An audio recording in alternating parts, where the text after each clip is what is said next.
showing up. What's I up, also girl? thought that was Eddie. I was Oh like, my "Speak of God. the devil." Let's see how that works. Okay. Are you all in the music link? Oh shit, no. Let me get music up. Every time's like the first time. Music makes me lose control. Oh shit. Let's go. Thank you. We are ready to party with you, James. I'm fucking on fake energy right now. And I've got Skittles over here in case I start to crash. Hell yeah. We love that. You know kind what? of thing. I'm not I would never buy Skittles for myself, but I love Skittles.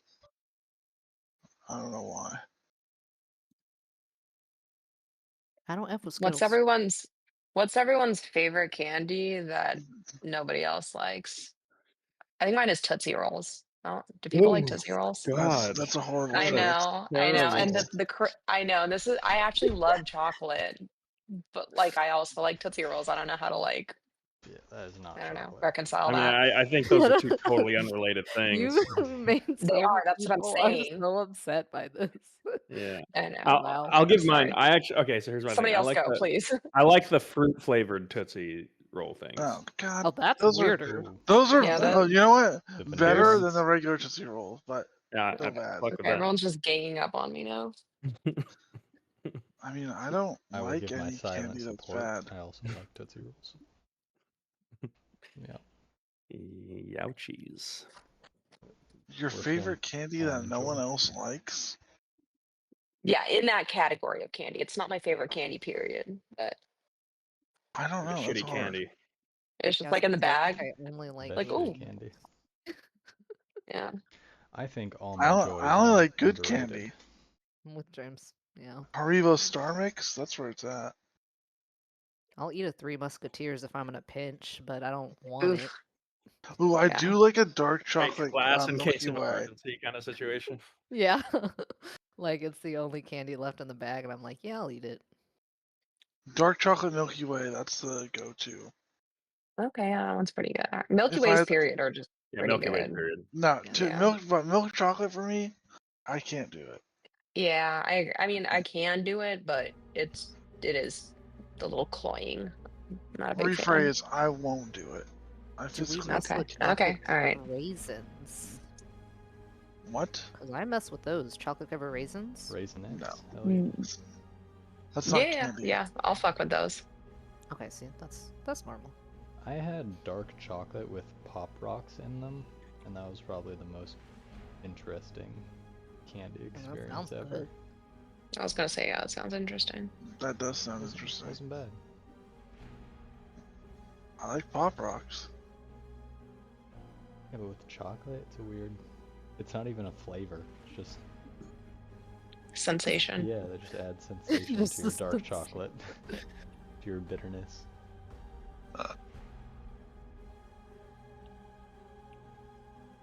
Ah, All right. We ready to get the show on the road here? I guess, yeah.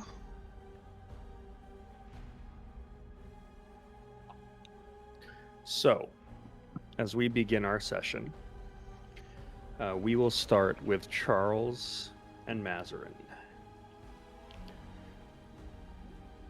As you feel yourself being pulled into darkness from the shadow that is creeping out from the weapon sitting atop the workbench in front of you. Your vision settles, and you find yourself standing atop a mound of bones in a completely silent chamber. As you look up, there appears to be an open sky above you with no stars and no light. As your eyes adjust to the darkness, you start to make out the shapes in front of you as you see a tower of bone stretched upward in the distance ahead of you, fused together in a mockery of more conventional architecture.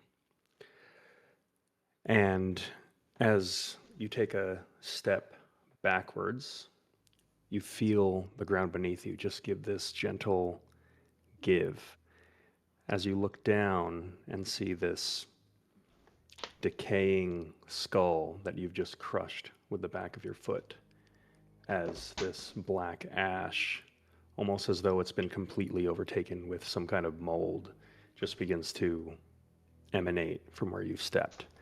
As you look over a field of countless dead, crushed, and forgotten bodies. And as you hold your breath in this instance, there is just complete silence. Looking forward, you see the sole source of light in this nightmare that you found yourself in.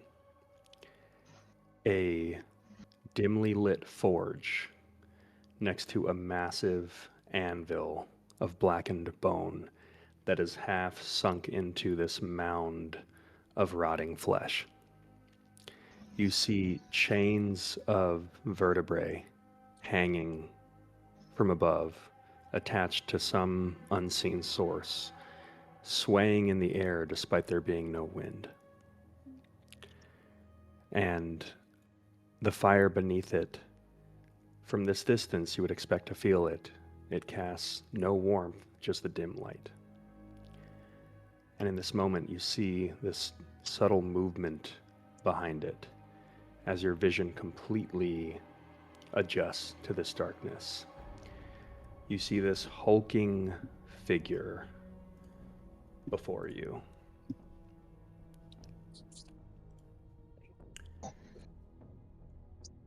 The form is hunched over and you see horns curving from the skull. And you see the flesh is stretched tight over a bloated form that seems as though it had already died. And in one hand, he holds this completely shattered spine with some kind of alien skull attached to it. And as it is released from his hand, you watch as the broken vertebrae just separate from each other, and one shard of bone just drifts through the air into his hand as he gently places it down on the forge. And with a massive hammer, brings it down on this piece as there is this almost humanoid scream that begins echoing and almost kicks up a chorus from the bodies beneath your feet. And Charles, as the demon prince looks into your eyes, he speaks directly to you and says, "My body is broken, but my hands remain. Feed their hunger, and we will both be remade as we were meant to." And as this voice echoes through your head and you feel disoriented by this, out of nowhere, this weapon is complete. The familiar hand cannon that you've been carrying all this time. And somehow you find yourself closer to the forge, almost within an arm's reach. And behind him, from different pieces of this shattered vertebrae, you see dozens of similar weapons. Rifles, blades, bows, all instruments of death, each carrying some kind of familiarity to it. And with that, Orcus lifts the finished weapon towards you and is handing it to you, handle side facing you, as he just says, "Feed its hunger." And as he says those words, they pierce through you as though his command was just etched into reality itself. And you feel your understanding and relationship with this weapon grow a little bit deeper So, do you accept the weapon as he hands it to you? I mean, I guess I have to. Is Mazarin present in this vision or realm? You are. You feel, while Charles has been slowly somehow drifting towards this area, you've been feeling yourself almost pushed a little bit away to be made kind of more and more of a bystander. Yeah. Oh, yeah, that's the feeling that I was getting. And even though I feel like my voice won't reach him, as Mazarin's watching everything go down, she's just screaming at Charles to step away. And like she's trying to pull him away from him. Like she sees him being lured into this demon's aura. Okay. And I get the sense that my voice can't be heard. You scream, and for a moment, Charles, you hear the sound of Mazarin screaming behind you. And it's cut short. And Charles, I would like you to make a wisdom saving throw.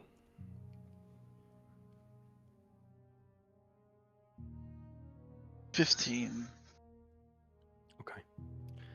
You cannot bring yourself to look away from Malice at this time.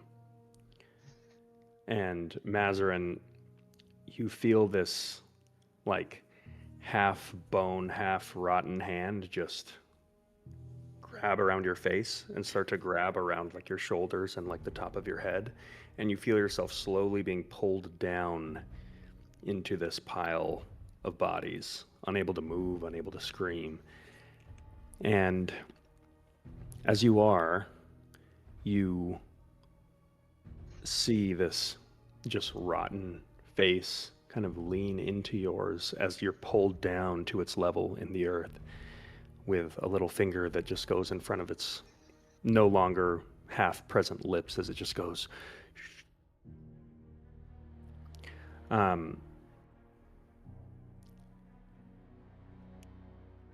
With that, Charles, you take the weapon.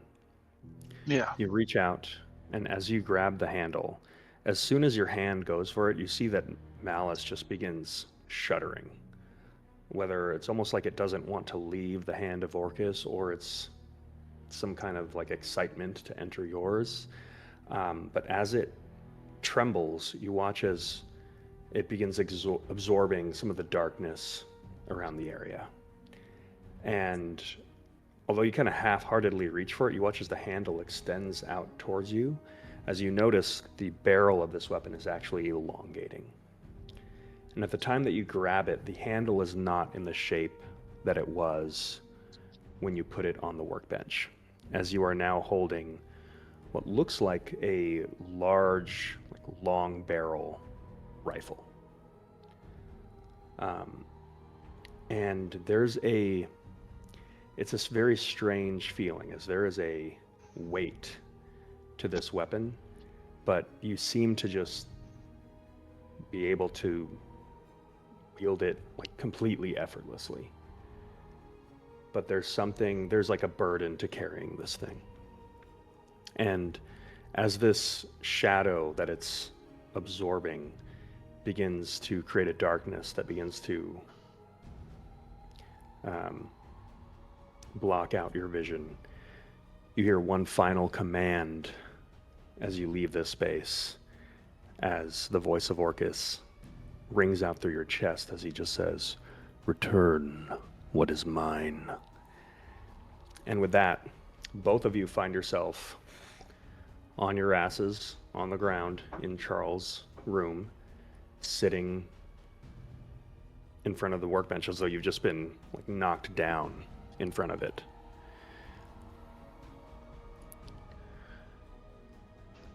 And Charles, I have added Malice's second form to your equipment if you refresh your page.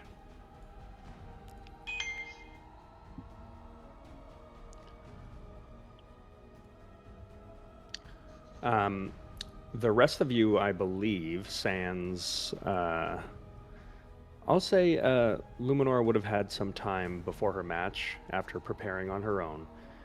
and doing what she had been doing to return to your quarters. And you would see Sal and Enoch kind of outside the door, just seeing, like, waiting to see this all resolve. As I believe, Enoch, you were outside the door when Mazarin went in, right? Yeah. Yeah.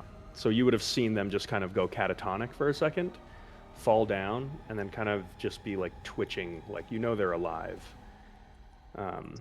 but unresponsive. Mm-hmm.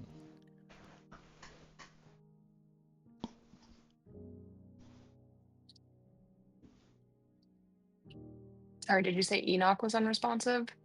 No, Or who- you and We're unresponsive. oh, you we're and Charles. So, but unresponsive. now you exit this nightmare, and your actions are your own again.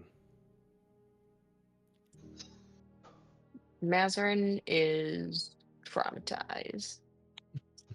She's like back into a corner of the room on, sitting on the floor and just like looking around, and she's hyperventilating, and she is scared. Yeah. And I'm gonna say, Luminora, you walk into. This is about where you can walk in and see the state of your party.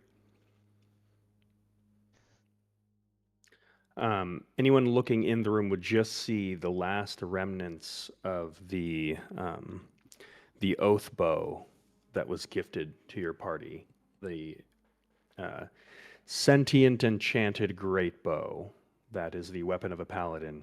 As you watch as it has now completely crumbled into dust and shadow, and there is just this gray powder that is left behind in a vague, like, shadow of its former shape, as anything like physical or magical about the weapon has been completely like transformed into shadow and absorbed by this now large rifle that Charles is perhaps not realizing that he's holding on his lap.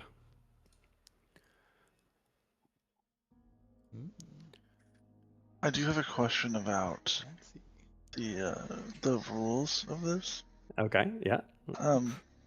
So marked targets are under the effect of Hex, which gives you D6. And then it says here that marked targets under number 2, marked targets take an additional 1d6, so that's 2d6. Correct. Okay. I just want to make sure there's a lot of. This is very interesting. Okay. And that So is cool as shit. as Charles is coming to terms with the newfound capabilities of this form of malice, the room is just penetrated by this silence as Mazarin looks extremely traumatized and Charles just looks completely focused on the weapon in his hand. I think as Mazarin, sorry, go ahead, Luminara, go ahead. I was just going to say, I think as Luminara comes in, she can like piece together the like logical conclusion of what is happening, but she's a little bit frozen in place by not understanding how to like emotionally react to seeing what she's seeing. So she stops sort of in the middle of the room and then sort of will start moving towards Mazarin and is just kind of maybe a little bit more hesitant than normal. Mazarin's going to. I don't remember the mechanics of it was that I did at the very beginning of this campaign, where I was basically taking like a psionic vibe check of folks. Do you remember when I was doing that?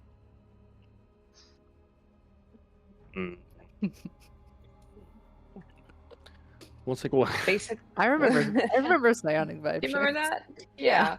Yeah, I was like, I don't remember sussing people out. Yeah. It's So not on my yes. character sheet anywhere. The psionic vibe check. Hang on. Let's make sure that's I the think it case. was Sanctiforge, right? Yeah. I remember that. Yeah, I'll give you a psionic vibe check. Go ahead and give Thank you. me an investigation check. Okay, and basically, just she's traumatized from the sight of a demon, and she's under the suspicion that Charles is possessed by the weapon that he's holding. So that's basically what I'm trying to suss out right now. So I'm rolling investigation. Ew. Okay, hold on. Did I know that was Orcus? 26. You don't know how, but yes, you did. Cool. Charles, there is a prying force into your mind as Mazarin is like you've felt like when she's been trying to probe into your mind. Are you trying to resist this? Yeah, can I push back? Give me a wisdom saving throw. I love it.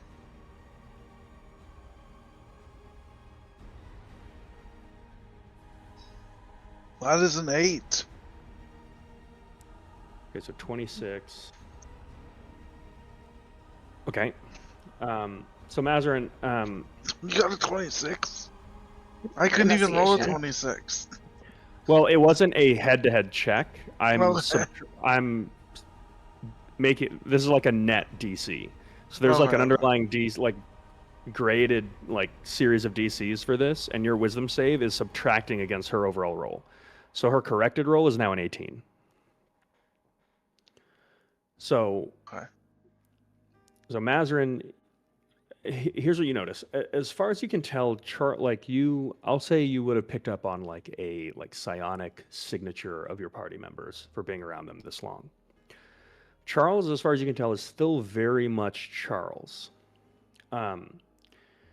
But you are noticing something that you are kind of just now realizing has been there before, where there is this other thing that he is carrying, where like you can vaguely detect something on Malice.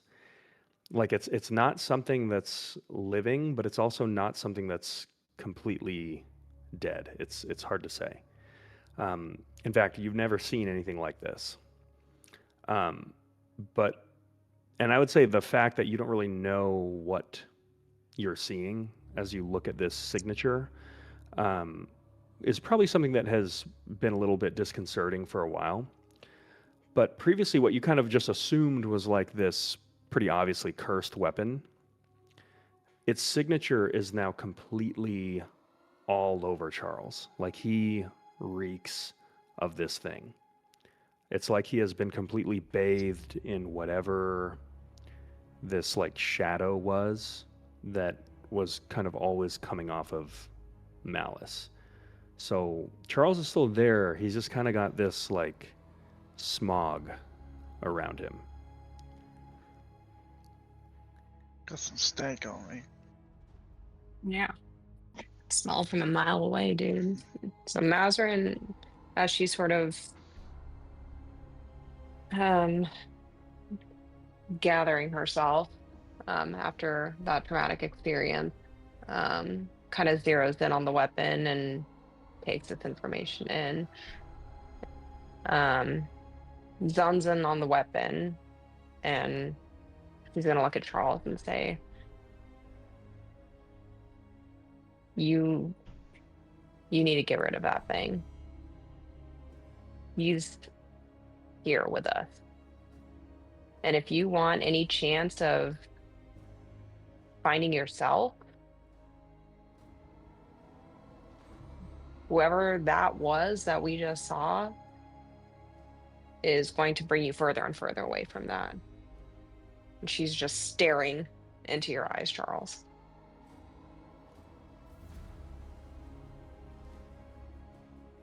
It's not that simple.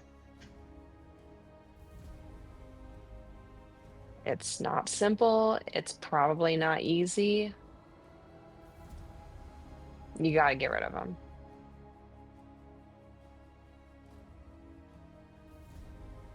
And she's gonna pick herself up off the floor, dust herself off, start walking out the room, turn around, look at you again. She's gonna say, "I mean it," and then just storm off.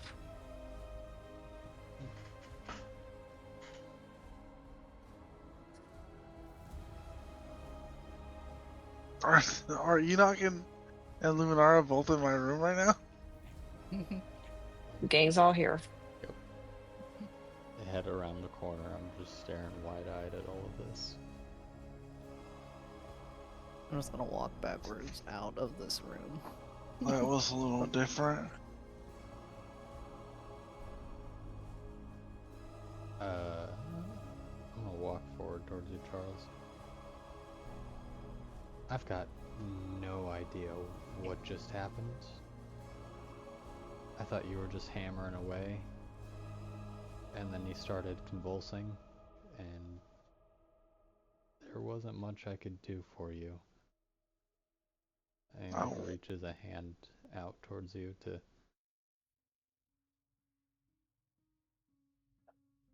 like tentatively like just prod you a bit. Okay, I just stand there and let him prod at me. I mean, we weren't here. Okay. That's a new gun. So Yes and no.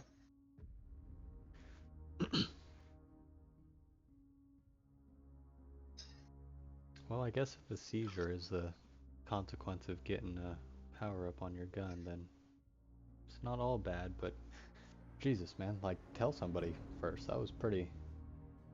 I didn't know that was gonna happen. It's the first time I ever done it.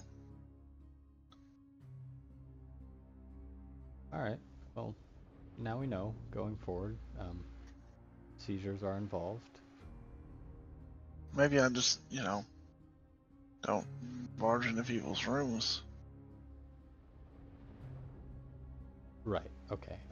Next time I'll just let you die then. Well, I didn't die. Maybe just knock. I don't know what happened. I was just trying to. Is it? I don't like that. I don't like Don't that. like what? I don't like that attitude. My attitude? Yeah, your attitude. I mean, I get what you're doing here. You've got some magic gun and you've been wanting to figure it out, and it looks like you figured it out. I figured it out now. Cool, that's fine. But I'm still gonna barge into your room if you have a seizure and you're on the floor making noises and I'm in the other room. And you're not gonna tell me just. Well, I didn't know I was having a seizure. I wasn't even here. Okay, cool. Well, you were. Well, okay. I mean, kind of, I guess. Mazarin seemed pretty pissed, and Luminora's Well- got Luminora came back, by the way. She's got a focus. I mean, we kind of saw a demon. Okay, you should probably throw that gun away. I can't just throw it away. That's what I'm trying to say. I've got a contract that I signed with my blood with Belladonna and Orcus. And I'm pretty sure that's who we saw. In fact, I'm 100% sure that's who that was.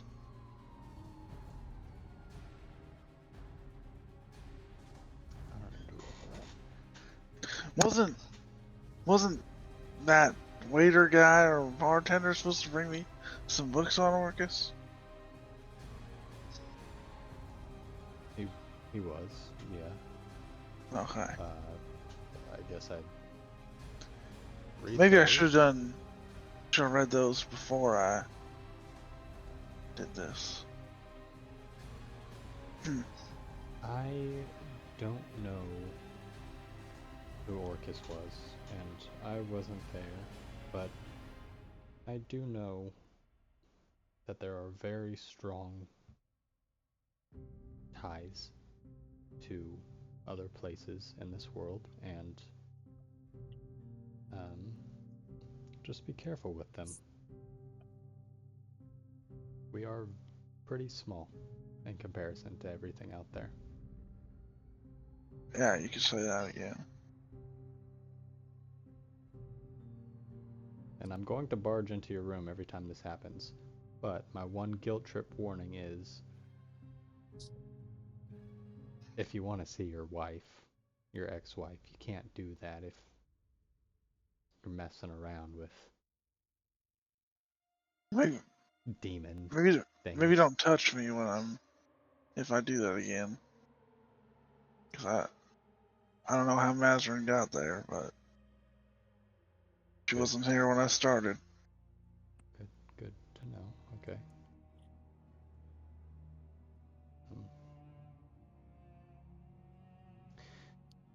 Yeah, man, just be careful with all of this. Charles closes up the table thing. But before you do, as Enoch Before. says, yeah, just be careful with all this. Sal has wandered up, and you feel his hand just kind of pat you on the shoulder. And he just goes, "Yes, you must be careful. We care about you, Charles. And we want you to make good decisions."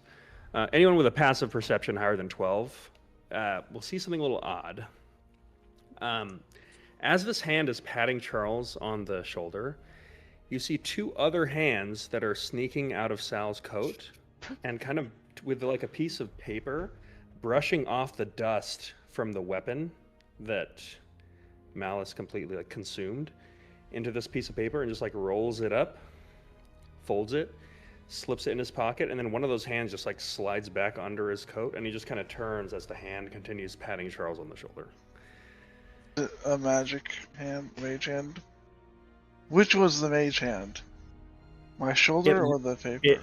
It is as far as you can tell, he has 3 real arms. God, what the fuck is this man? Unhinged. I wouldn't even be surprised if he actually just has extra arms and I just don't. does not use them. I don't want to know. I don't want to know. We'll get through this together. So he was trying to be sneaky, but all of us saw it. Yeah, man. Only if you had a passive perception higher than 12. Okay, so I saw the two hands while he's patting on Yeah, my shoulder. yeah. I'm not even gonna bring it up.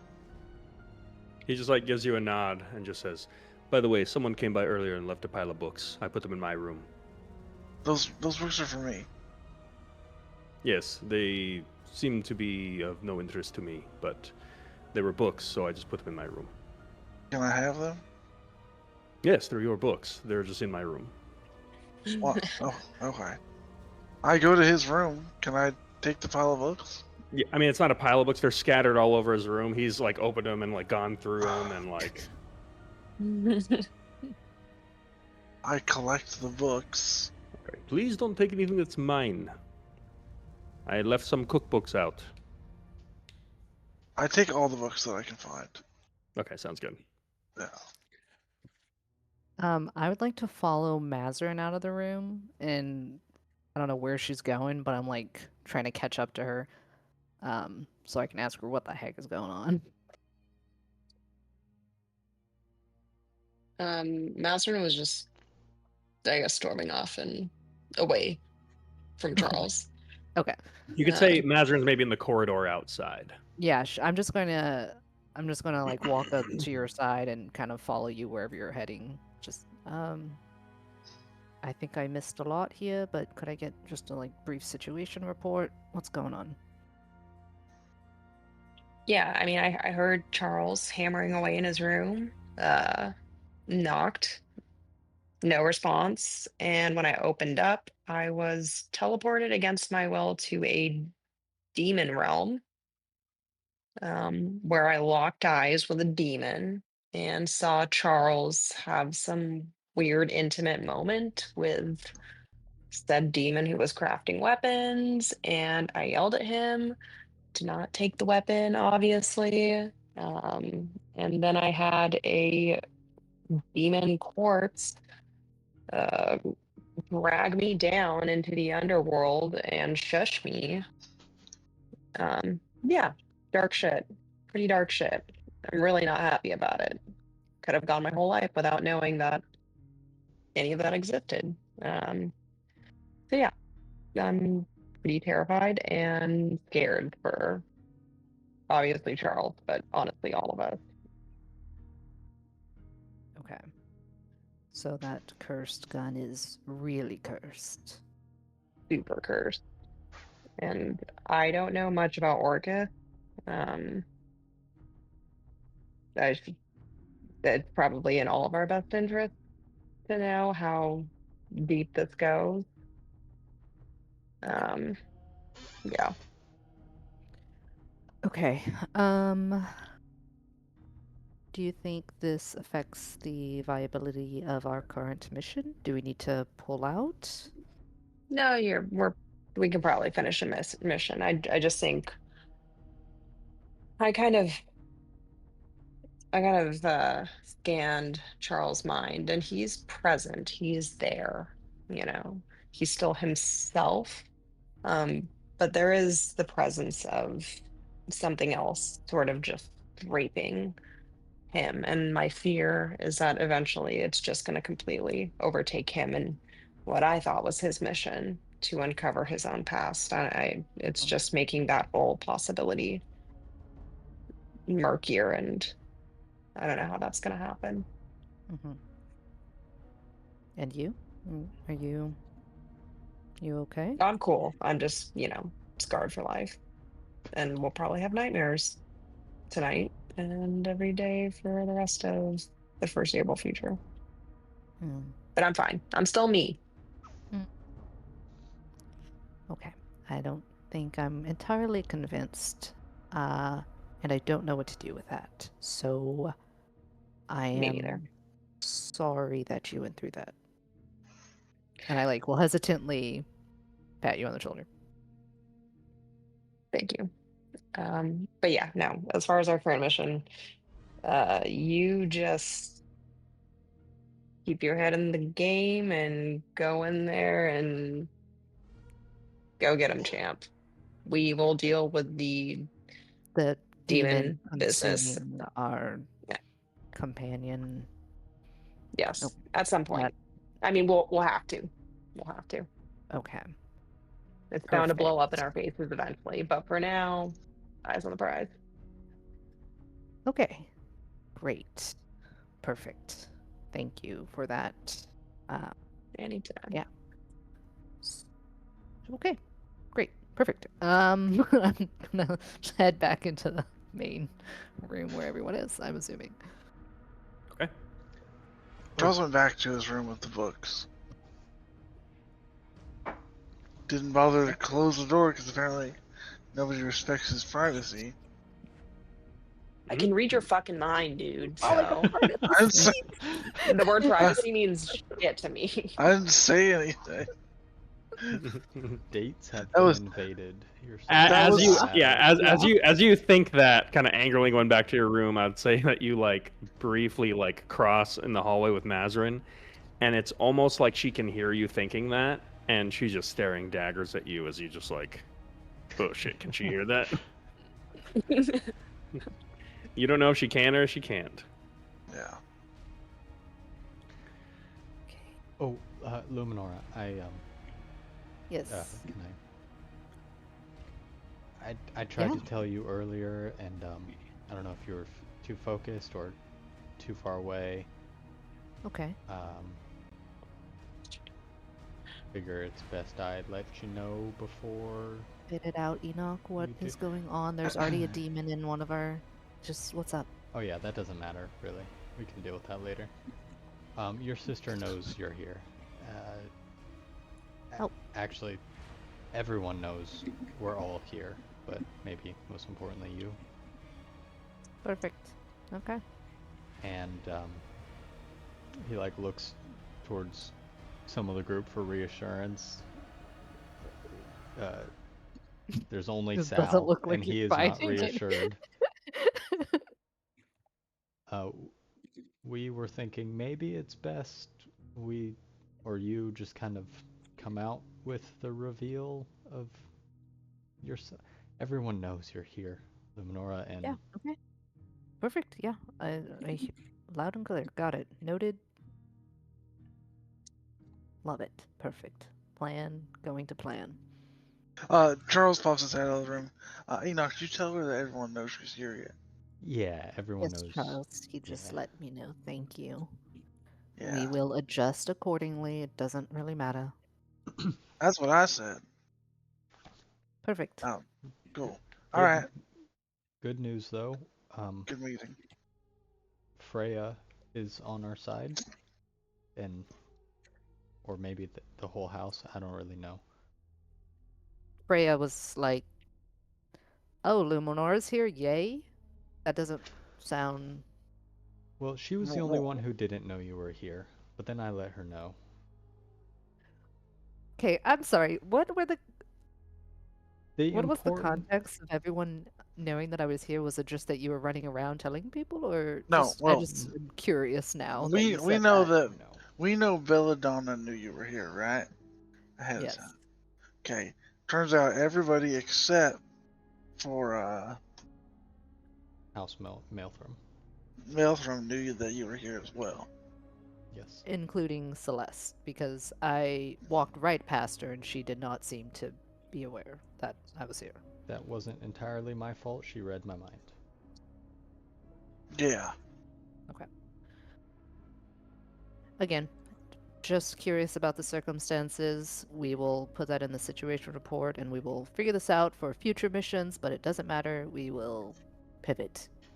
We have a situation report? We Every used mission to. should have a situation report. Oh, How else shit. are you going to learn from your mistakes? Like, situation report. Cursed gun is soaking its energy into Charles. Next time we now know that. Avoid cursed guns.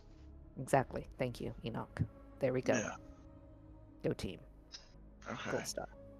So, okay. Well, Or, don't punch people who look unimportant in the back of the head. That's in the situation report from our first meeting. So. Sorry. Yeah. So, we learn from our mistakes. and I haven't punched anyone in the back of the head since then. This is how we become a functional unit. Wow. Okay. Perfect. Everyone knows. Reveal myself. Mhm. Stabby stab. Duel. There's gonna be whatever. some kind of like trial or something, and they said that they would be like, we don't approve, but then they also said that it wouldn't affect the games at all because we already got here. Well, there are You no know? official rules saying that what we've done is. Exactly, but they're So- not gonna be happy about it. I mean, we kind of knew they weren't going to be happy about it. That was kind of the whole reason we. They're gonna Just thinking about officially it. not be happy about it. Oh, that's just regular conscriptus, Yeah, that's fine. Well, I don't know how that goes. House Maelthram will, maybe, if Freya can be believed, which I think she can. They'll support you. Yeah, I think so. She doesn't want any of this bullshit, but also, and he leans forward towards you, she kind of wants to fuck with the FETC also, and she's down for Oh. whatever we're doing. Down to clown. So, if we, if we're really, because that's what we're here for. That's what we're here for. If we can convince other people, or we can force them. I don't really know how the whole voting thing goes, but she's on our side. Okay. And we know that Yuna is also pro Oh yeah, but against the FETC, so she said she'll vote against you. Just Oh. No, in the we don't like it that you're here, not in the. Oh. Yeah. Okay. Yeah. Whoa. There's two things that are happening Yeah. for voting. The first one is they don't like that you're here, and that doesn't really matter because you're already here. Correct. The second one we don't know yet what because we don't know. Okay. right? You know. No, we don't know. We're improving. Okay. Well, perfect. No pressure. No Did they say pressure. when this whole No.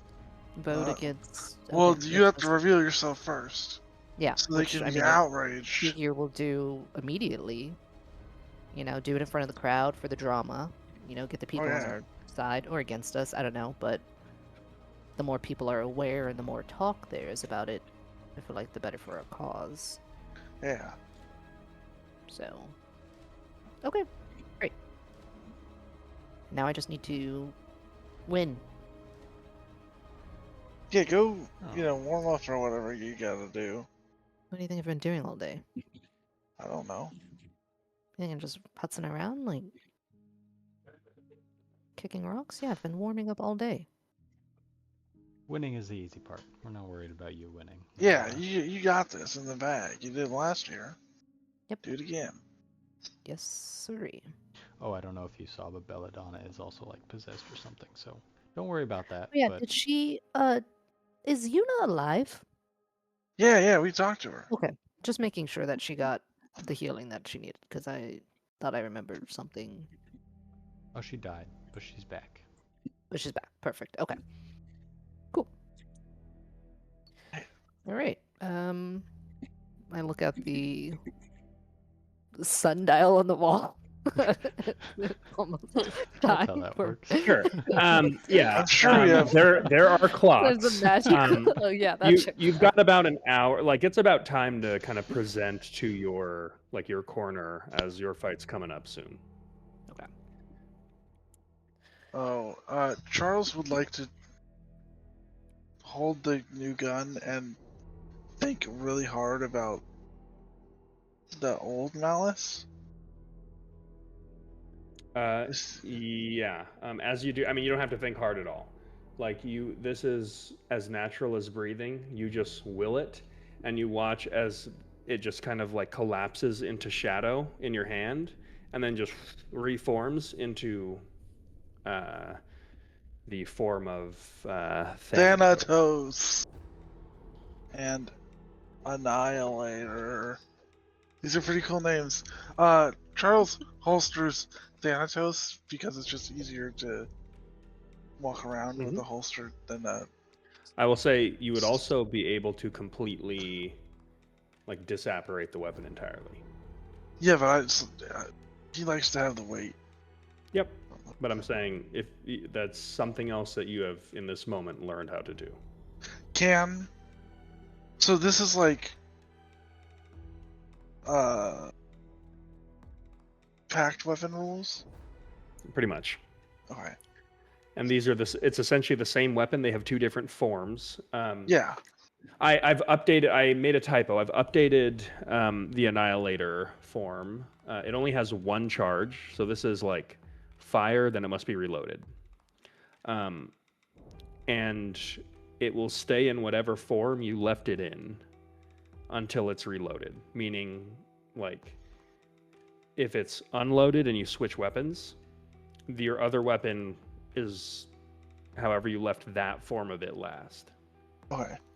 So if I load it and then I switch, use all the ammo but come back, it's still loaded. It's still loaded.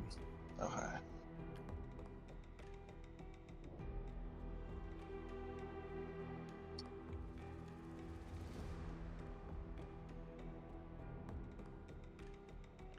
Okay.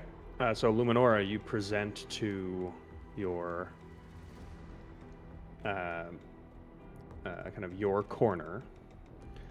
As you do, there's already a pretty big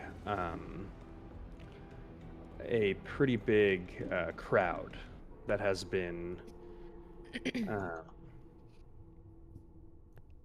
forming. As you go into the the area where you are made to present, you would be met by Seraphina, who you have seen kind of proctoring some of these duels.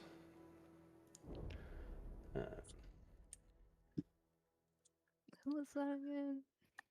She is of House Maelthram, but Oh, she okay. seems to be kind of heavily involved in the games. Gotcha. So she delivered the like favors of House Maelthram when you first were announced as the honored champion, and she came over and brought like that iron basket, including the oath bow that Charles has eaten. I did.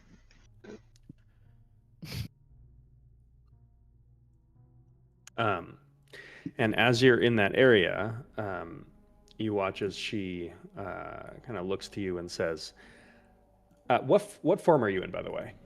I'm still in my disguise, so Yeah. short redhead elf. Yep. So she sees you and looks you over and says, "Your disguise will no longer be necessary for the next arm of the duels, Luminora." I understand. I will drop it in front of the crowd so that they can see. Oh, you're not in a crowd yet. I know. That's why I'm still disguised. I'm telling her that I'm Okay. going to wait until I'm in front of the crowd so that they know. She nods and says, "The houses were made aware by a concerned member of one of the families, Hmm. and a emergency council was convened, Oh, yes. and it was determined that you shall be allowed to remain within the duels." Well, that's perfect. Especially considering I broke no rules entering in the way that I did. That is ultimately the way that the council ruled. And she just kind of like gives you this little like sly look of like, clever girl. So, with that, she just kind of gives you a little smile and says, "It's good to have you back here. These games wouldn't be the same without you. And I can speak for House Maelthram in that I know that Freya is most excited about slaying you over the course of these duels."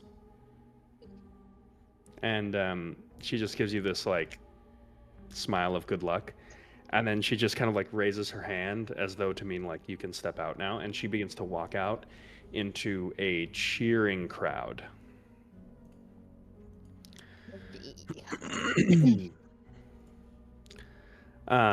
So as you step out into this large crowd, um, you look opposite you um, towards a somewhat amused looking Celeste. Wow. Um, First, and with that, Seraphina addresses the crowd and says, "Before we begin," and as she raises her hand, you watch as almost like magically the crowd's voices are magically silenced. And she says, "The honored champion who has fought for the 6th seat, who has stood amongst commoners and warriors, claiming victory through contest." And she turns to you and says, "Is the prodigal daughter of House Catharis. Luminora, please reveal yourself." Luminora gives a Catharis bow, like a very precise, unmistakable bow, one that would normally be relatively reverential, like something she would give to like someone higher up. And she does it first towards the crowd, and then she does it second towards her sister. And then as she bows down, her disguise is dropped, and then she raises her head, and it's Luminora. Yeah. And as she raises her head, she says out loud, "I do this first out of love for you." And she's like trying to look directly at Celeste as she says this. "And second, for my love of Conscriptus." And then she draws her weapon. Through the like arcane dampening of the crowd's voices, there is Luminor, I'm gonna have you give me a persuasion check here. Okay, well, I'm terrible at these. It's a 10. Okay. There is a mixed response. You can hear a multitude of people in the crowd that are pissed about this. Boo. They're like, Yeah. this isn't the crowd for this sort of things, but there are like boos. There is a loud majority of people who clearly are offended by the underhandedness Thank you of for the having impact, James. the champion of last year's games, fight through the riffraff to gain the 6th seat here. There is, however, a slightly smaller group that is completely overcome with just the sheer hype of this.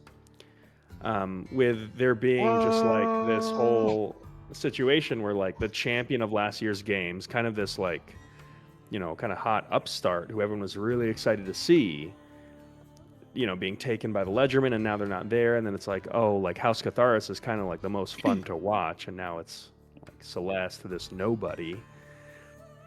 But then out of nowhere, like Scooby-Doo mask off, it's like Luminor is back. We get both, and there's like this huge like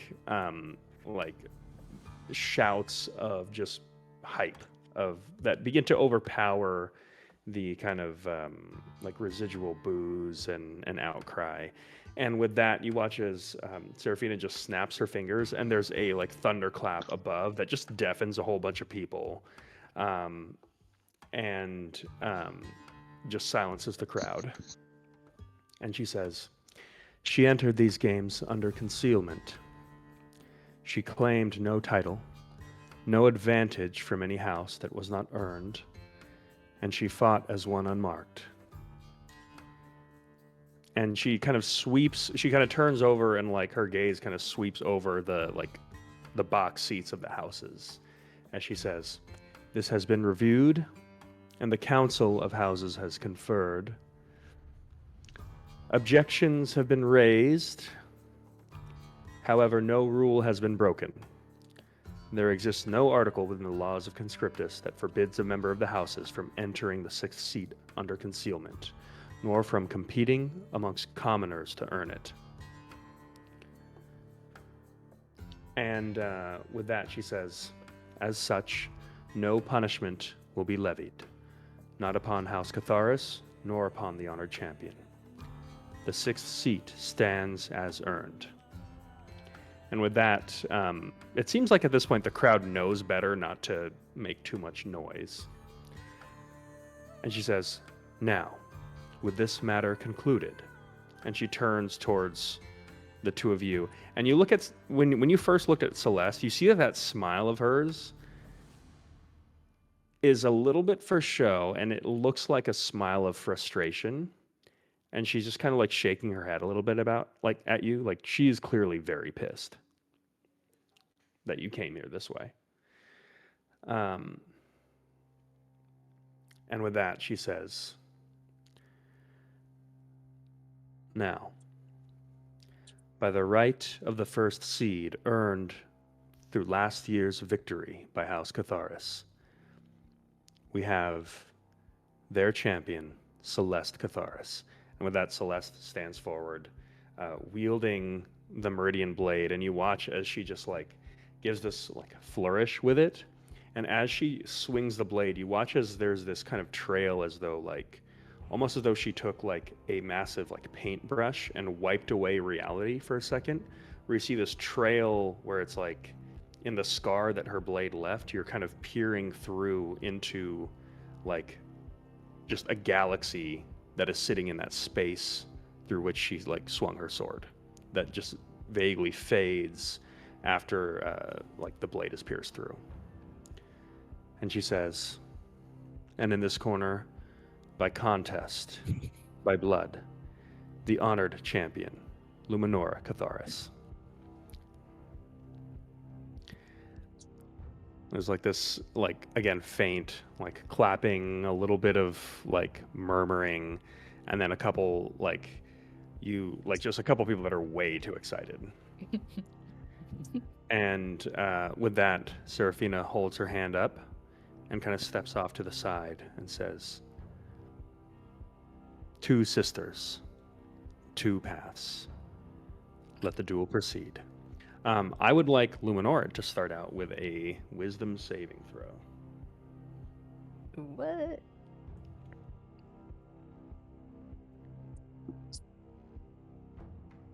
And Okay. Two sisters, two blades, one victory. Sunday night. At WrestleMania. That is exactly the vibe we have going on. So, as you are facing Celeste, you are at a negative D4 to every action that you take because she is your sister. Cool. We will overcome, I hope. I will say, it seems that Celeste is also a little shaken with the idea of crossing blades with you. Okay. So, Pierce, are you down to proctor your second duel? Oh, I don't have enough caffeine in me, but let's do it. You can Yeah, do I'll it, hype dude. myself up. Hype, hype, hype. Question: are all of these duels happening back to back? Because it's all one day. There's some time between them. Okay. Are abilities per duel or per day? Per duel. Okay. Noise. Ugh. I'm not having heart palpitations. You're having heart palpitations. I already know. Okay. Well, it's palpitating, but that might be from the monster I pounded. That's the monster and the tiny bit of diuretic. And Okay. Pierce, I sent you my action. okay. Yeah.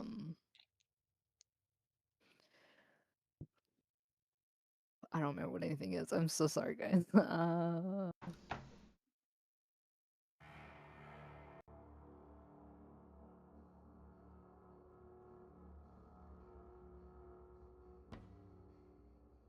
Hold. Hold.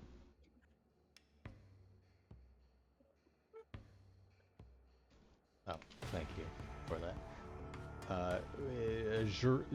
Dude, I still can't pronounce that. Zeresian Guard and Faint. I really need Okay. caffeine before I start narrating. So two feints.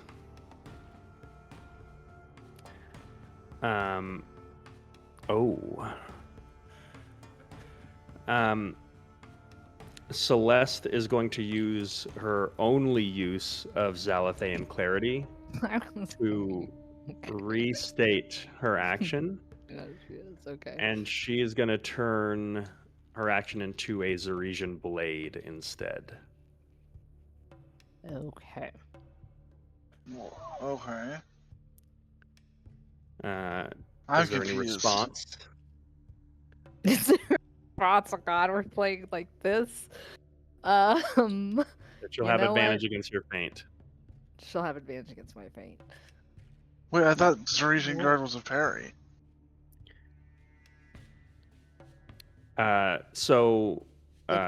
Cathari duelists have an ability where they can announce an action, see their opponent's action, and then change their action. I got it. Oh, Yeah, I understand that. But her action, Luminara, is a parry, and you switch to a strike. No, mine's a feint, and he switched from a parry to a strike. I'm reading it right here on the screen. No, Celeste did the guard. Okay, never mind. My bad. All right, we rolling? We're rolling. Okay, so I'm gonna have advantage against you. Okay. My rolls are so bad today. Today is not the day. Check it out. Well, it's Celeste. So I got a natural 20. Okay, well that's fine then, because okay, that's fine. So as you go to faint, Celeste goes for, it looks like she's going to go for a parry. And then in this like moment of just like complete like battle focus, switches to her off foot and goes to cross blades with you. And she gets in and just hits you in the chest solidly with her shoulder to gear up for like to open up your defenses, and then goes for a wild strike, which you barely dodge out of the way, but you are already on the back foot. So you're going to take 2 points of poise for this. And next turn, if you are hit with a successful Zeresian blade, you will take an additional poise damage. Mhm.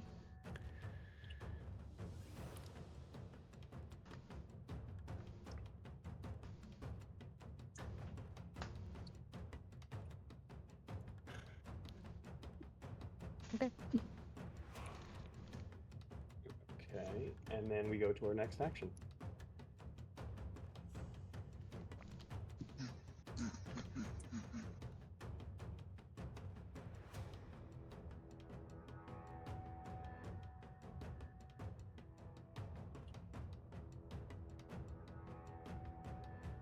As our fighters square up after this brief entanglement.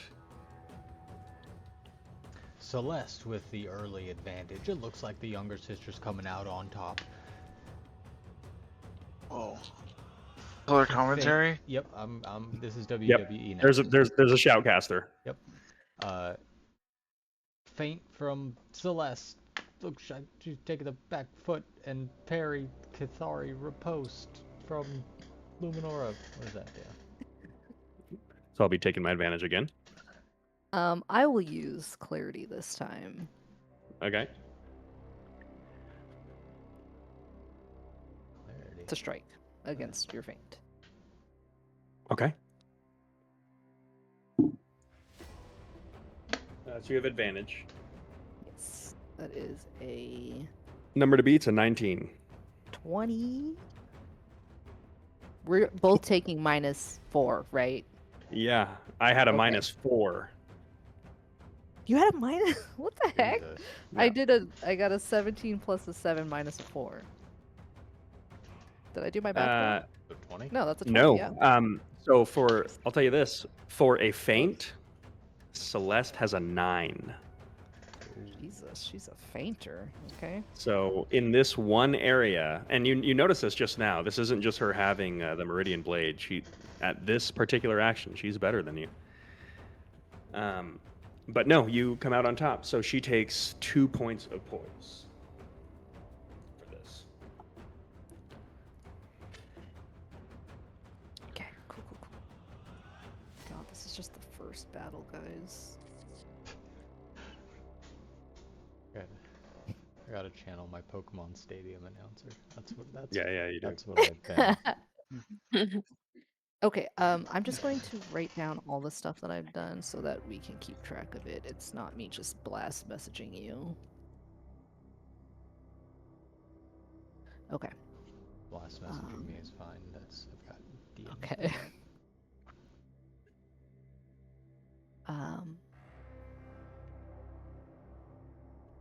Okay, so I will. 1 second.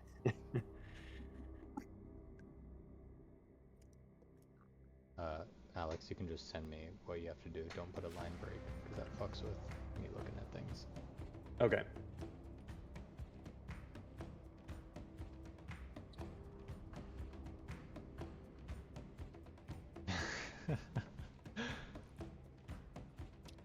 The sisters are toe to toe. What will they do next? The exact same thing. So strike on strike. Strike on strike. Zeresian blade. Okay. You have a -1 to your roll, Luminora, because you did a consecutive action. Ah, okay. Love that.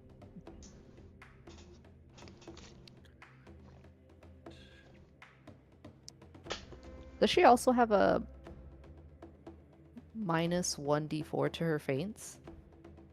Yes. Okay. Gosh, okay. Jesus. There's a minus 1d4 to everything. Oh, you mean for your notoriety? Yeah, She is immune to any effect of notoriety for you because got she's it. your 'Cause she's sister. my sister. Okay. Okay. I have a minus 1 and a minus... D4. I have a minus 1d4 or minus 4? A minus 1 and a minus 1d4. Lol. Okay. That'd You've be been minus 4ing this whole time? Mm. That'll get you. That'll get ya. Okay. 23. You beat her 15. So that's another point of Buzzers. poise for me. Okay. Heavy breathing indeed. Heavy breathing indeed. Sometimes I just have to take a deep breath, just Yeah, but, because, like, my yeah, I get it. life. Hashtag um, life problems.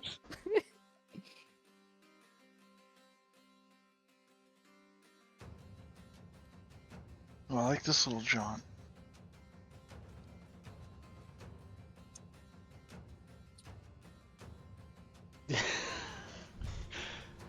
Things Stop are it. heating up in this competition. It seems the sisters are of one mind and doing the exact same thing for multiple rounds in a row. Thanks.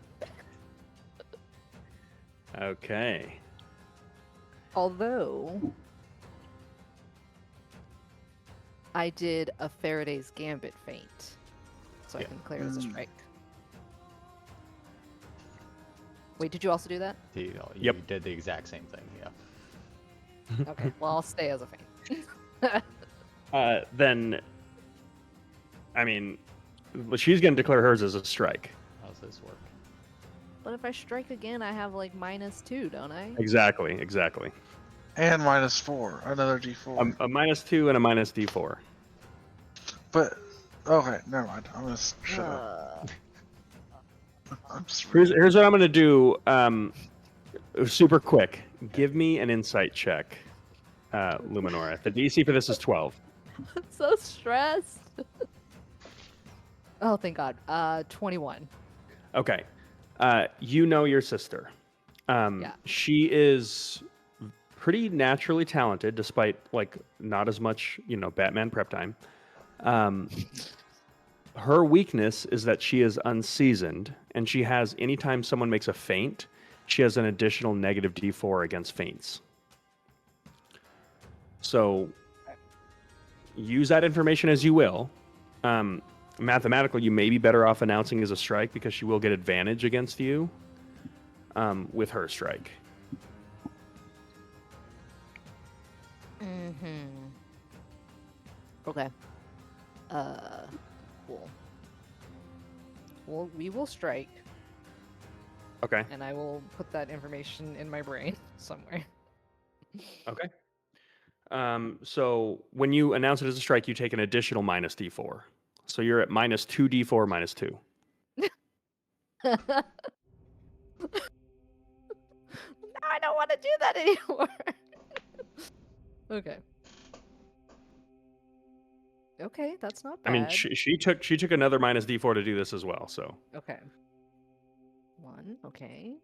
Okay. Do you guys have the same abilities? a lot of them, yeah. Well, they have the 24. same they have the same teacher. You beat her 16, so she's down a point again. Wow. this Experience is- seems to I be got 2 1s on my d4s, and I rolled. That's good. Lucky Yeah. luck. yeah. Yeah. Okay. She had a minus 5 penalty to that roll. Oof, Okay. rough-a-rooney. Okay. Okay.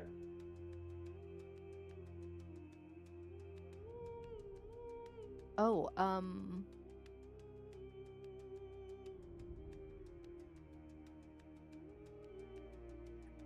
okay, we're good, I think. Okay.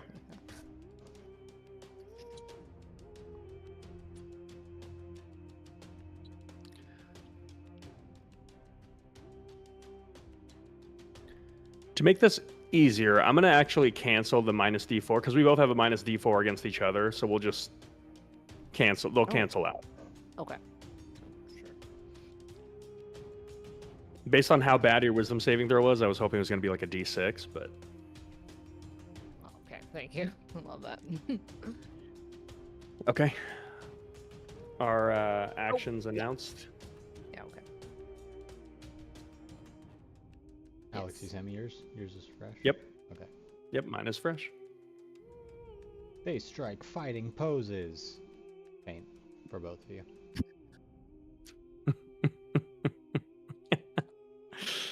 Okay. Okay. Cool. Celeste will keep hers as a feint. I'm also keeping mine as a feint. Okay. Ooh. Celeste got a natural 1, Oh. so that's another point of poise. And again, like, you know your sister, and you're using that information to your advantage because you go in for a very convincing strike, and you can see the fear in Celeste's eyes as her confidence is definitely beginning to wane. You can see in her eyes she does not think that she can stand toe-to-toe with you. So as you go for a strike, she flinches, and you get some advantageous position, and you kick her legs out from under her, and she lands on her back. And we'll say in this moment, like, you could have potentially taken a killing blow here, but just that brief moment of hesitation allows her to like hit you with a thunder wave to just blast you back for long enough for her to jump up to her feet. Do that cool thing where she kicks off She the does. ground from. Okay, Yep, cool. yep, she does. But it's the breakdancer like spinny one, not the Jackie Chan kick one. Yeah. And she does it with like her sword behind her, like superhero style. Yeah. And the sword for no reason is gonna have this like this kind of magical like metal metal ringing sound as she does that. Yeah. Has to. Yeah. Yeah. Okay. Okay. So as Celeste kicks up the ground, Blade behind her, looking to briefly making some distance between you. Go ahead and give us your next action.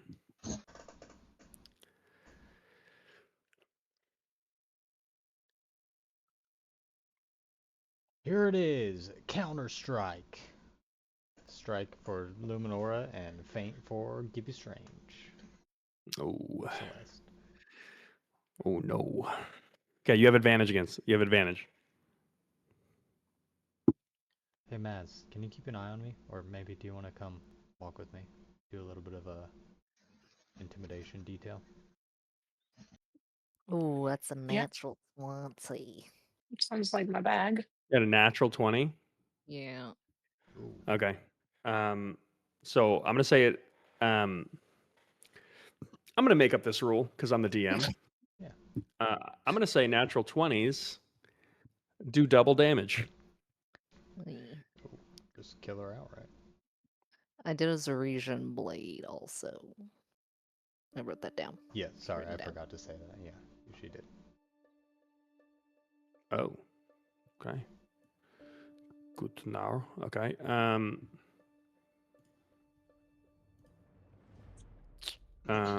So that is 4 points of poise, I believe, Mazers. because it was 2 doubled. Yeah. That yeah. is That's an as ouchie. math. That's Okay. All right.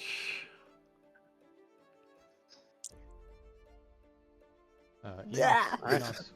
Enoch's walking over to try to keep guard, or like just be visibly present next to Belladonna's house, in case any fuckery happens. Yeah. So this whole time you've seen Celeste has had this like pattern of anytime she goes to swing at you, like there's no commitment behind her strikes. Like she just keeps feinting at you, trying to create some opening that you have not allowed. So sorry. As you send Pierce your next move, because I already did. Enoch, what were you doing? I'm just walking over to House Vorinth. Okay. In case, just keeping an eye on them. Okay. Give me a perception check. 15. 15. Okay. You see the two other sisters. You see Beatrix and Oleandra just kind of sitting next to each other, watching extremely closely and like analyzing every move and kind of like whispering to each other, like they're really trying to get a sense of the like patterns that they can pick up here between the two Cathari fighters. Mm-hmm. Okay, with that, do we have moves to announce? Yes, you good, Jasmine? Sent it. Feints for both. Jesus. Really I'm at a defensive players here. -3. I'm at a -3 for this feint, for how many times I've done this in a row. And that's a natural 1. Yowzers. Wasn't even a good roll. Yeah. Okay. Okay. Yikes. Okay.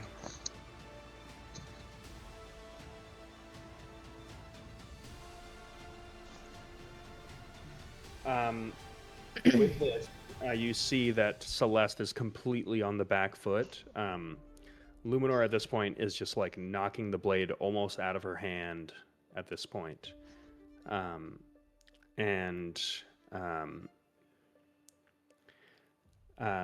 Yeah, with that, she seems. This fight looks like it's pretty much lost, and this will have been one of the quickest fights that there has been as of yet, if it ends in the next couple moves. Yeah. So someone may have to feel really bad about themselves. So consider that as you send Pierce your next move. So what do we have? What do we have, Pierce? You're so mean. Hold.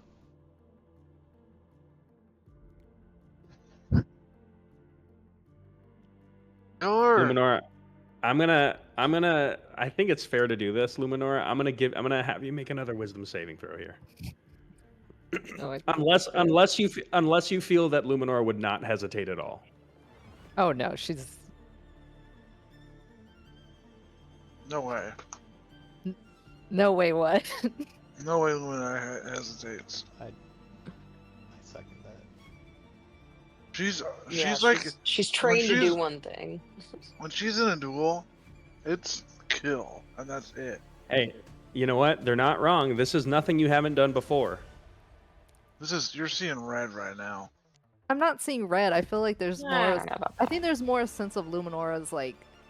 I think she's pressing because she's expecting more from Celeste. and she's a Jasmine, little- I will tell you, you can choose whether or not you make this wisdom saving throw. If you don't think you need to make it, then don't make it. I won't make it. Okay. All right. Pierce, do you have actions to announce? Yes. Parry, a riposte, if you will, from Celeste, and a Zeresian blade from Luminora, looking to finish it off. I'm gonna use my other Zalifay and Clarity. Nice. Yeah. For a feint. Yeah. Okay. Take your advantage for the thing that Celeste is weak against.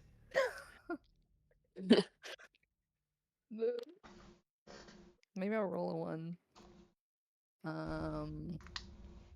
21. He got a 23. Oh, okay. Yay. So you are down a point of poise. So you go for a strike and turn it into a feint.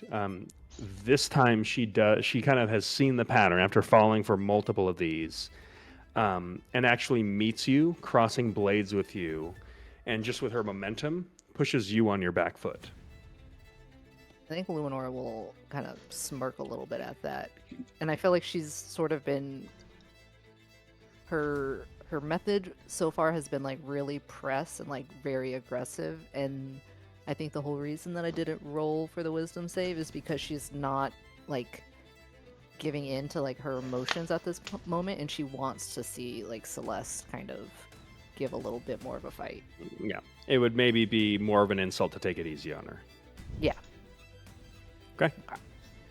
All right. Whenever at your leisure, next action, as mine has been sent. Oh, okay. So fast.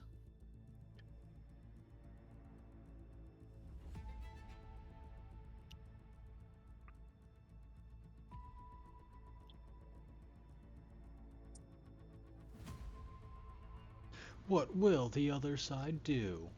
Cathari Repose from names. Luminora. And a Zurisian Strike from the other person. Take your advantage, Jasmine.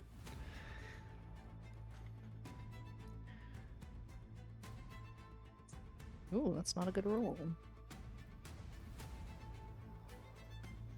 18. How do you want to do this?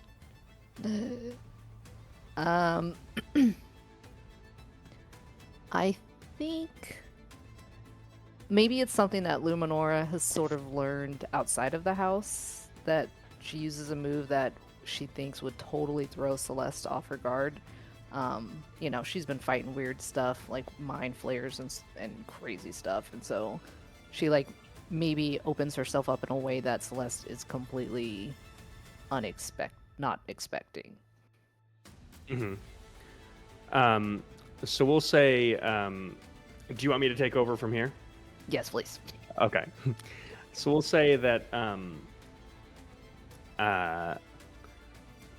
in this moment, Luminora runs in at Celeste. Like she's going for like this wild strike that is very unbecoming of a lady of the house, Catharis.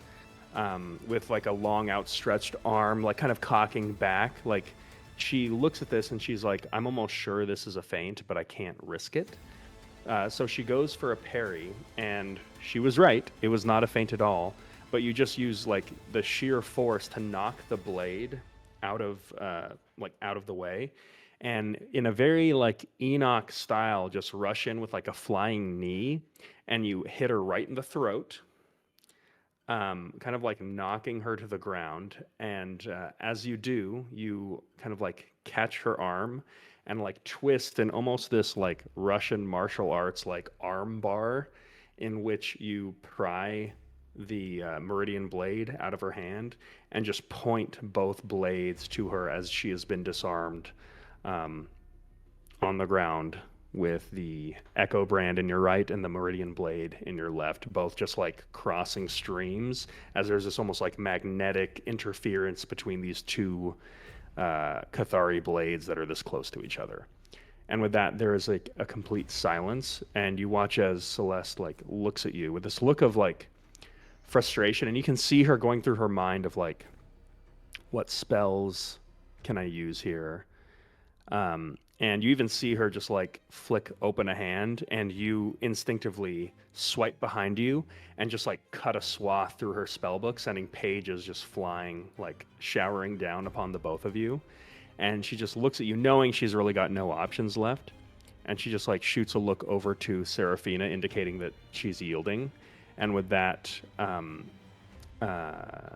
Seraphina just cuts in and just says, and a decision has been made. The victor will be with the 6th seat. And with that, the crowd just, there's this uproar of just applause as you have very methodically dismantled your younger sister. Doesn't feel pleasurable. Is there anything you do as she's trying to like help herself up, or I will take a step back as she goes to stand up, and like having trained with the Meridian blade, and knowing its weight, I like flip it one-handed and then point the handle at her to like hand it back to her. she will like just hold out her hand, and you'll hear like this warbling sound, knowing that it's gonna like release and just like go back to her hand, and you know to let go, and you let go as you watch as it kind of goes towards her hand, and right before she clasps it, she actually like moves her hand away and allows it to like kind of fly past her, and then you watch as she kind of like flicks her other hand, and you watch as it just kind of goes around her back, and she just kind of like makes it sheathe itself as she turns, doesn't say anything to you, and walks away. Oh, That was cool. that was kind of a bitch move. Yeah, and I'll walk back to my corner. Wow. And with that, you are kind of ushered out, and kind of towards, in this brief moment, like allowed to have the crowd, regard you as the first round of duels have been done. See the seating?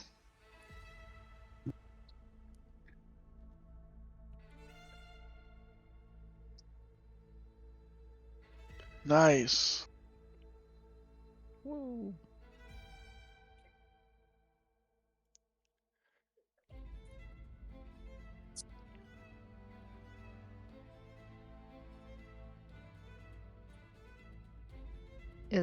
Are you guys at the corner?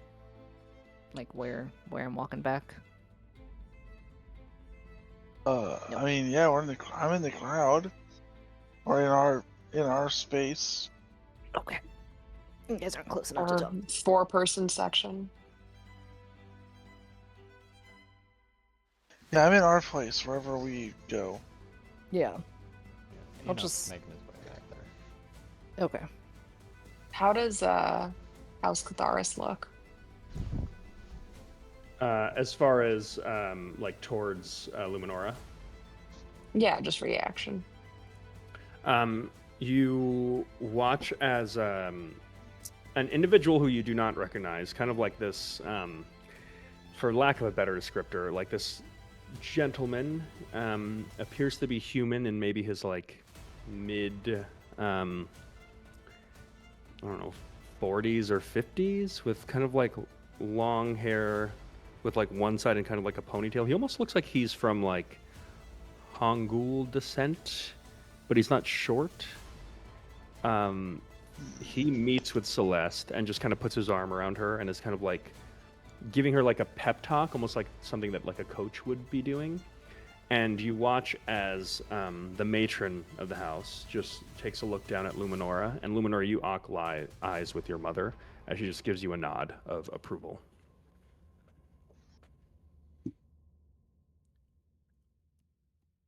For the bird. No, just a nice nod back. Jeez.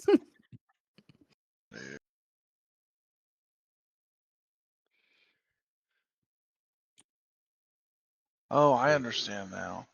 I see it too. I see it too. I didn't see it before, but I see it now. Didn't see it. Didn't see it, dude. All right, so this will be our brackets moving forward for our next duel.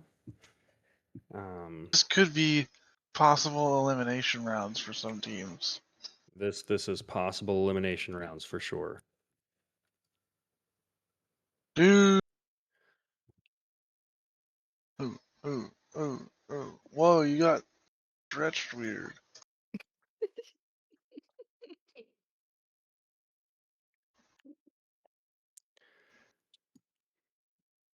All right, so with that, is there anything that anyone else was doing as the duel was happening? I know Enoch was observing the members of House Volantis. Charles was locked in. Locked to the in. Okay. duel. Okay. Very excited. Okay. Thank you. You're welcome. So, with that, um, your group would have some downtime as these events will be now commencing on the following day. Um, is there anything that you'd like to do? Anything that you'd like to spend the rest of your day? I mean, when I see Hmm. Enoch, I want to ask him if he saw the battle or the duel. Oh, yeah. Amazing. Did you see the at the very end? I used that one thing I've seen you do. Looked a bit With familiar, yeah. Very untowards yourself and your fighting style. yeah, Next time, felt you want to good. make sure you jump up a little bit higher, but otherwise, excellent. Yeah, okay. Well, Wow. maybe we could start doing some formal training or something. I don't know if you have advice on my form. Oh, sorry, I realized that was a bit rude. No, no advice. No, I'm being genuine. You know, I'm starting to realize that multiple types of styles of fighting can be useful, and I appreciate your input. Once we once we overthrow your city, I think we can both maybe learn a little bit about each other's fighting, help each other. Okay. I think being unexpected here is way more of an advantage than it should be. You all seem to follow some unspoken rules. Fucking Yes, we tend to follow spit some in those pretty rules. rigid scripts. Yeah. I mean, we don't have to spit in them, but we can change them a little bit. Poke someone's eye out. That's my advice.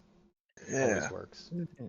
Okay, that's okay. You know what? You're not wrong. Wouldn't be the most violent thing that's happened today, is all I'm saying. Yeah, I mean, Belladonna skewered a person. That's true. That's very true. Good job, though. And he gives you Thanks. a hesitant pat, looks for confirmation, and pats you on the shoulder. Checking for consent. Yep.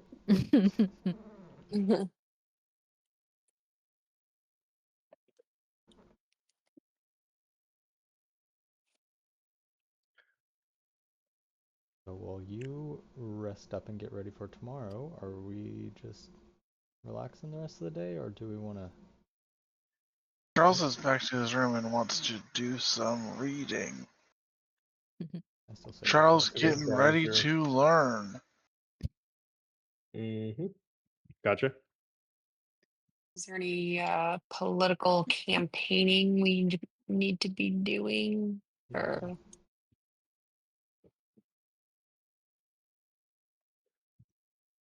You can. If there's any of the other houses that you wish to meet with. did we get? I'll say Mazarin was tuned into the reactions of all the houses during and after Um, the duel. I would say, give me an insight check.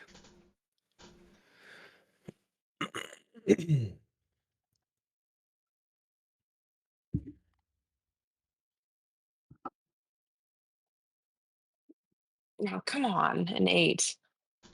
Hey, it kind of looks like everyone looked very unimpressed and unsurprised. There's this kind of general. You're pretty quickly getting a general sense that maybe some people felt like Celeste did not belong here. Mm. And Luminora won last year's games, so I think, eh, even comparing like Belladonna's making quick work of Yuna in like a very vicious way. I think this was like a similar level of like a stomping. It was just more refined and like elegant. So it was very much like the expected outcome. Like, yeah, the champion of the last game beat like the lesser version of herself. So everyone seemed like their eyes were very much on Luminora, because she kind of is like the one to beat. So Yeah. What were the reactions when she did her reveal? you It- can tell that everyone knew that the houses knew, because they already had like discussed this. Yeah. So even when the fight started, when she came out in disguise, like everyone was very much like eyes glued to Luminora, because she's kind of the question mark, maybe. So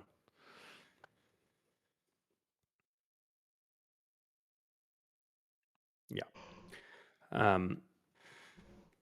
Yeah. So is there anything else that people would have liked to do during the fight itself?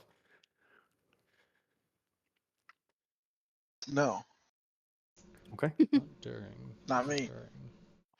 All right. So with that, at some point, you'll kind of have like an area. Um, um, I'd say it's kind of like a little ballroom that's kind of outside your main room. That's supposed to be where you kind of like sit there and like people are able to come visit you, and you kind of like socialize with like the other houses. And Like each my house room, has their own little, yeah. if we were in Um, Bridgerton. yeah, exactly. If you were in Bridgerton. What? So, um, with that, you have a couple visitors. Um, you'll notice like a couple noble people of like the city of Conscriptus come to speak with you, and a big question is going to be, why did you come here, and why was it in disguise? So do you have like a generic answer that you'll be giving like a lot of like the vendors and like the like military personnel and people that wish to come, like, pay tribute to the honored champion and the champion of uh, the last games, but also are just curious as well? I don't know. I vote we kind of give a somewhat generic. We? Yeah, they're asking you specifically. Yeah. She's just leaving me to the wolves. Okay, sorry. Mm-hmm. I Look, guess you wanted to play Luminora military will. princess, so Uh-huh. we're I doing military did. princess. Okay, we talked about this. I think Luminor will give a somewhat vague answer. Kind of along the lines of, being pulled from Conscriptus before I was ready, trying to find a way to still exert some influence on the city and its peoples in a way that makes positive changes or something. Very political, sprinkle of truth, not too in depth. Snow. Okay. Oh. As you kind of do, you'll notice Marion step in, Oh, thank God. and you see there's this kind of like thin mustached dwarf who is a purveyor of like firearms and artillery for the Navy. He's kind of one of the like executives within the Blackwater Ship Labs. And he'll introduce himself as Dunkus. With that, Marion will step forward and said, "Mr. Dunkus Trant, allow me to introduce myself. I am Marion. I met Luminora through our work together with the Ledgermen, and the Ledgermen had actually failed in their obligation to ensure that Luminora was able to participate in the games, as they had previously said that they would. So with that, Luminora felt it would be best that the people of this city not be robbed of a proper spectacle, as it would be unbecoming of the houses to conduct such an event without the previous champion. So clearly some rules were bent to make this happen, but really she has in mind what is best for that of the city. And clearly you can't argue with the spike in spectators and concessions that you'll see in the days coming. And with that he says, oh, well, I certainly can't disagree with that, I suppose. Well, it just seemed a little odd, but when you put it that way, I suppose it makes sense. It's a pleasure to meet your acquaintance. I couldn't make the games last time, but I heard that your performance was quite the spectacle. So looking forward to see the things you do moving forward. Yep. Pleasure to meet you, Mr. Donkus. Nods. And he just goes, and if you ever find yourself in need of ship arms, armaments, artillery, experimental cannon works, things like that, just look me up in the ship labs. And with that, is anyone hoping to make any rounds in like the kind of drawing rooms of other houses, or looking for anything particular regarding the individuals who come to your own area?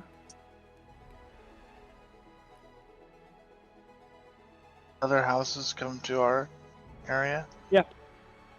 It's kind of like an open forum. Like people, there's a lot of intermingling. So I just want to know, what is everyone doing with their evening? And you can also choose to just not socialize at all and be recluses. If I see Belladonna, I will have a conversation, but I'm not looking for her. So if she comes to visit you. If she comes to our place and I see her, then I will talk to her. I have questions, but I am not going to her place or seeking her out. You will not text first. Yeah, well, I mean, that's not... Yeah. Okay. So, sure enough, at some point you will see two sisters. You will see Belladonna and Beatrix traveling kind of arm in arm as they briefly kind of make their way through your drawing room. Belladonna will approach you, Luminora, first and say, "Hello, cousin. It's good to see you in a skin you're more comfortable in." Being a skin I'm more comfortable in, thank you. And it's clear that your time with the Ledgerman hasn't dulled your senses at all. And it seems that even without the Meridian Blade, you're quite the opponent. Yeah, it's almost like the wielder makes the blade, not the other way around. Well, I hope that you take it easy on me when we cross blades. And gives a polite smile, and then just goes to walk away.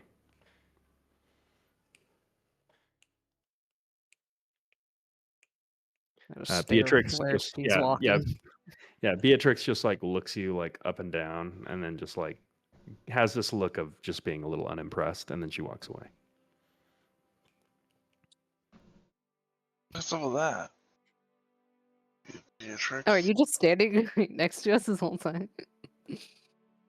Me? No, I'm lurking around in the corners. Okay. Oh, okay. Because I'm As just you're waiting to lurking- see what happens She- with Belladonna does to Charles. Yeah, as you're lurking, Belladonna looks like she's just briefly like came here. She paid her respects, and then she's looking like she's gonna get out of here pretty soon. I'm gonna grab her. Okay. I know I said I wasn't gonna chase her, but I am gonna chase her. I Okay. want to do it out of the whatever room this is though. Drawing room. Yeah, out of the foyer. Ooh, good. Yeah, that's also a good word. You're welcome. In like a hallway, or like outside. Okay. Yeah, you can speak with Belladonna, no problem. You'll just kind of say that you want to talk, and she'll just turn to Beatrix and says, "It's okay," and she'll walk out with you. Yes, Oh, Charles. Well, nice to see you again too, I guess. I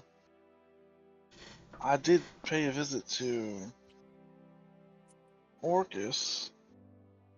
It might have been nice to know that if I was upgrading the gun, I would be transported to a different realm. I doubt you were actually transported to a different realm. It was more than likely a vision. Is there a question here? I mean, you know what? Never mind. I was gonna ask, how do I get out of this? Well, I can get you out of this if that's what you want. How? Well, it's not the simplest thing, but the weapon needs someone bonded to it, and there's no shortage of individuals who would trade their, and she kind of looks you up and down and just says, values for power.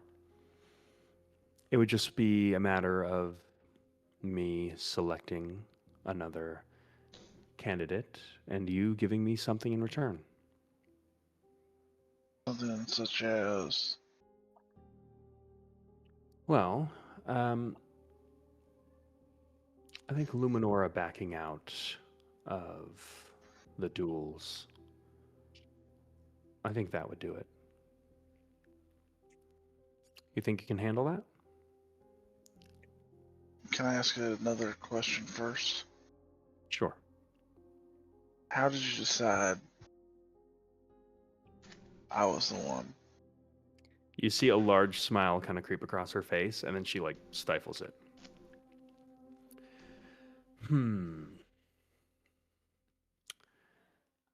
Well, there is we have Oh, who's we? just we have a, call it friendly rivalry with Orcus. And it would be very against our best interests if the Wand of Orcus was ever reforged.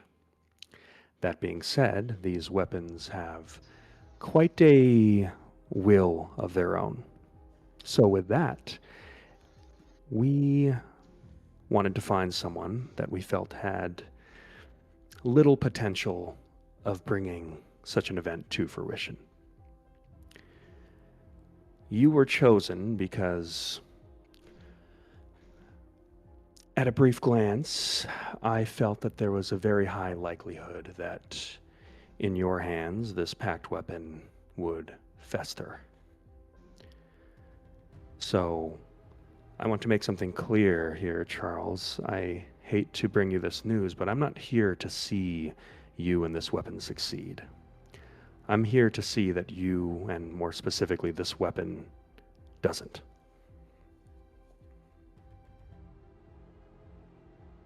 And what happens if we don't succeed? Then the Wand of Orcus stays shattered as it was meant to, and all is well in the world. No. What happens to me if I don't succeed. Well, I'm not quite at liberty to say. I suspect the ownership of your soul and afterlife is probably in the hands of the Demon Prince, which, in my experience, generally involves you being some kind of fodder or fuel in the future. Although, a lot of people don't really think about that sort of thing. I don't see you as the type of person to come up with a retirement plan, no offense. So, if I were you, I wouldn't think about it too much.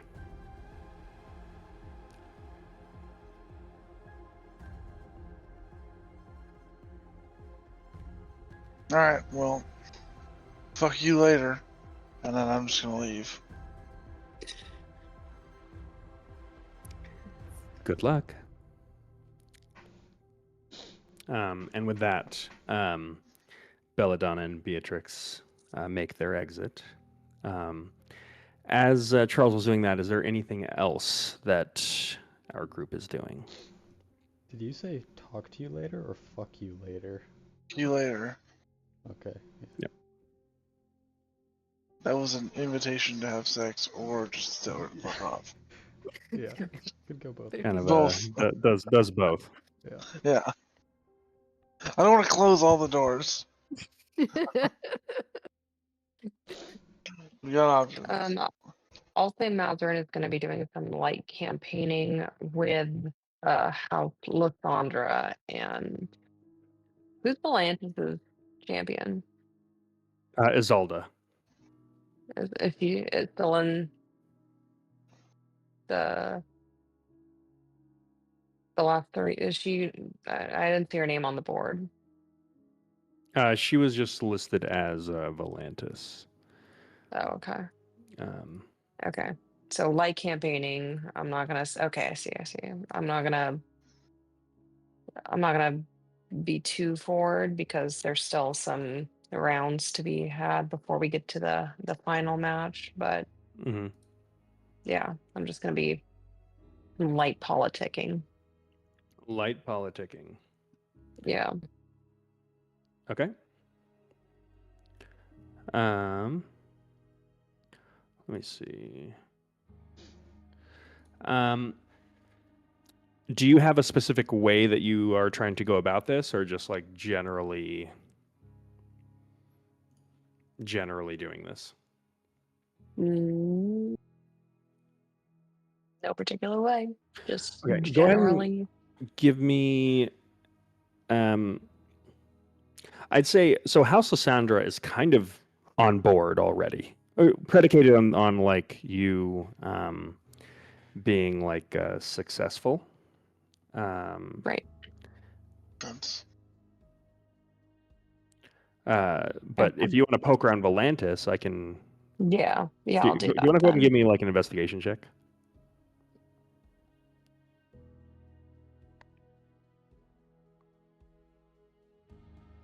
See. 24. Wow. Um, Pretty shortly after, like poking around their drawing room, you would be kind of accosted by Corvin Volantis. You would have briefly seen him at the funeral. He's kind of like the technically he is their house sworn blade, but he's got like a little bit of like black sheep energy, especially given his proximity to his brother Fisher, who Luminor killed. But as you kind of like just do a little bit of poking around, he knows who you are, and he approaches you and just goes, "So, what is it your group's doing here?" And he will hand you like a straight up glass of like a whiskey. Well, she accepts the glass. the official answer is we're here to promote the ideals, you know, of Convictus, And and thought it would the be. unofficial answer? And the unofficial answer is there are some powers at play that we believe need to be challenged. And I mean, I'm not obviously part of any family here, but I think it's pretty clear to see that Lunar is going to be our best shot at leading us to a change in tides. Maybe now, but seems a bit ironic, no? Doing exactly what it is that my brother had set out to do. You know, I think perhaps you misunderstand the kind of relationship they had, or the fact that they maybe saw eye to eye even in those last moments. And maybe Luminora isn't the bad guy here. It's a shame that, if those were the intentions of your brother, that he wouldn't be here to see them brought to fruition. But I don't think he would be completely against what she's trying to achieve. So ironic. I don't know. Give me a persuasion Maybe check with this is just, advantage. I am not persuasive. Yikes. I rolled a 1 and a 19. Okay. Nice. For a total? 19. Okay. With that, he just nods and says, well, there's nothing that's going to bring him back, and I suppose this is the best we could do to honor his memory. Clearly, my house is going to be firmly against any idea of challenging the Empire. But if Luminora could best Izalda in combat, it would go a long way.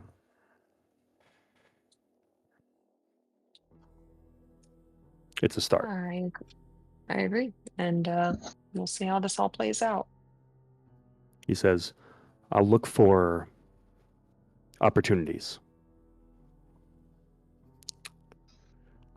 She needs to do well here first. And he kind of like looks out and looks like he's deep in thought. Mazarin will just give an understood and raise her glass and leave him to be with his thoughts.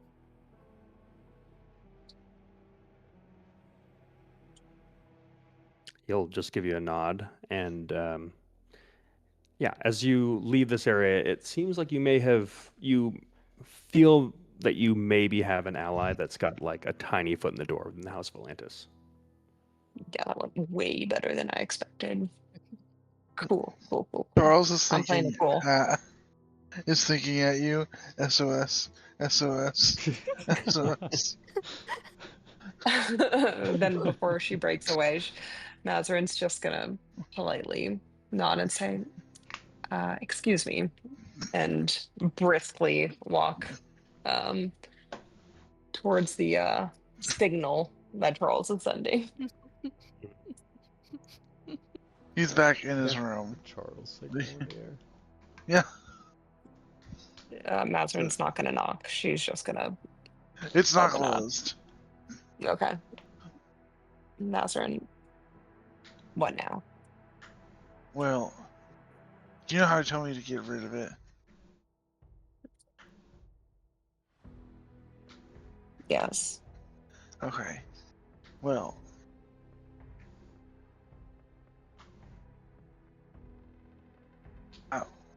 I can. But. Okay, that's a start. But I would have to get Luminar to drop out.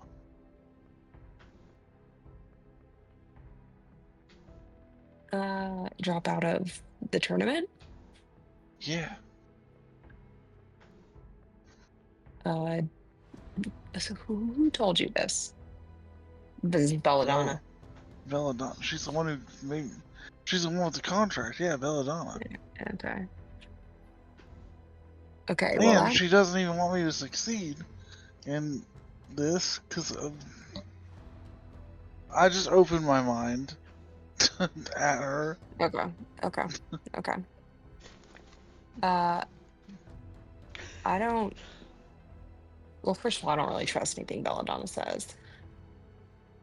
But, clearly she's trying to leverage something against you to get. So I think she truly does want Luminor to drop out. I don't know what their plan is.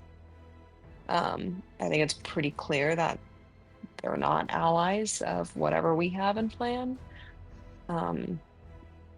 And I'm scared of how they're going to surprise us. That's all I'm going to say. Here's my But- thoughts.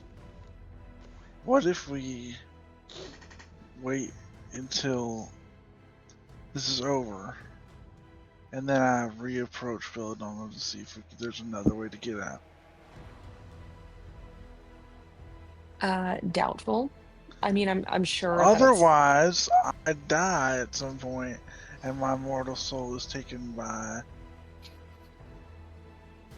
by Orcus, yeah, and I hate to say you made your bed, so I'm not gonna say that. But Well, honestly, I don't trust anything Belladonna says, and I don't even know if there is a guarantee that she can get you out of this curse, even if you do get Luminor to back out of this tournament. yeah, and I was kind of thinking like, is my mortal soul worth more than the chance to free everybody from the chains of the Great Machine or whatever the fuck? Like, am I? This is a moral dilemma. Mazarin just cradled her, like, just knees her up together and just takes a moment to think. And she puts her hand on Charles and says, I can't answer that for you, my friend. I'm not Your gonna life- ask Luminora to drop out. We need this to I don't- work. I don't think you should either. And I don't think you should tell Luminor about any of this either. That's why I Before she goes. SOS'd you in my mind. Okay, yeah, got it. I think the only other thing that we can do other than sit back and watch this play out is to do some snooping and try to figure out what's going on with Vorinth, which we already tried to do, and really didn't learn shit from. So I don't know. I don't know what the fuck to do. I don't know what to do here. Do you think we should tell Enoch? I think we should tell as few people as possible. Okay, So no, so no Enoch. Definitely not Val. Okay. definitely not. So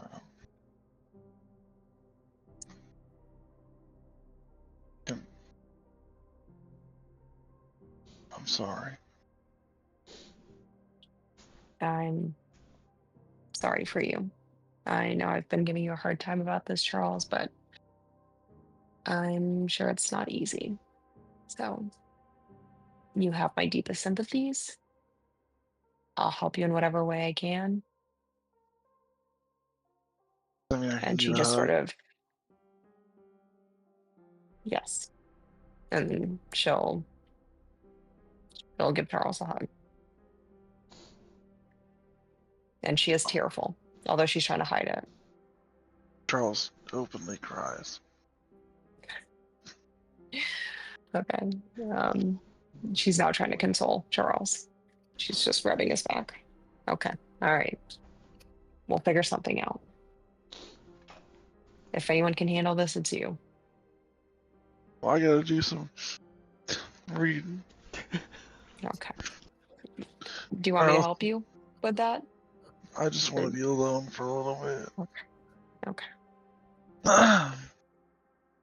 Charles sits down and picks up a book at random. And it's a Okay. goddamn cooking book, and he throws it against the wall. Yeah, it's a goddamn cooking book. Picks up for that one. Okay. That's what Um, Charles will do for the rest of the night.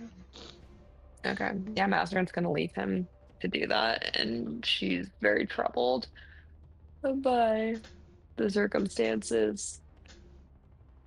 And she's gonna sit and ponder about any ways to